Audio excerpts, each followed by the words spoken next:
आपको ऐसी एक घटना से परिचित करवाने जा रहे हैं जिसके पीछे क्या कारण है ये तो नहीं पता, लेकिन गांव के लोग इसे अपने पूर्वजों की आत्मा से जुड़ा राज मानते हैं। गोरखपुर उत्तर प्रदेश के पास एक छोटा सा गांव है।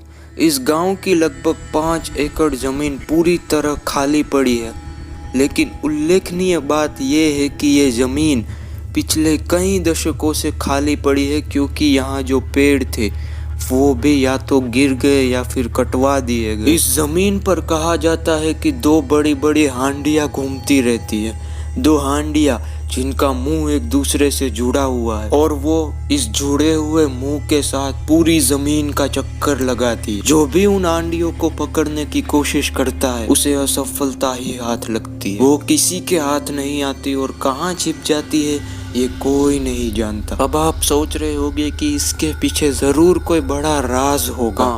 इन हांडियों के वहाँ विचरण करने के पीछे गहरा राज है और गांव वालों के अनुसार वो राज है धन दौलत। गांव वालों का कहना है कि एक विशिष्ट परिवार के छिपे हुए खजाने की रक्षा करने के लिए ही ये हांडिया उस जमीन पर घूमती है। ऐसी मान्यता है कि अगर कोई वस्तु एक लंबे समय तक जमीन में गड़ी रहती है तो उसमें जान आ जाती है, और ऐसा ही कुछ हुआ इन हांडियों के साथ।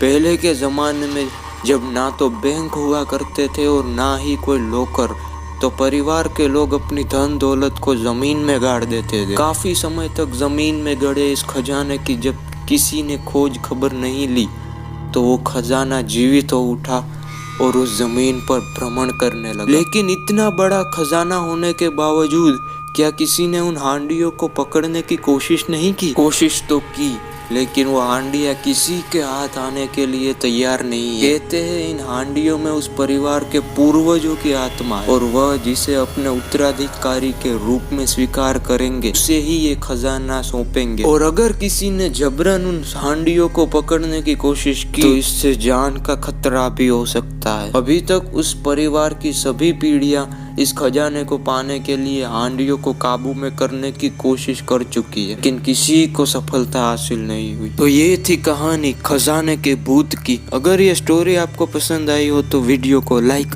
चैनल को सब्सक्राइब जरूर करें।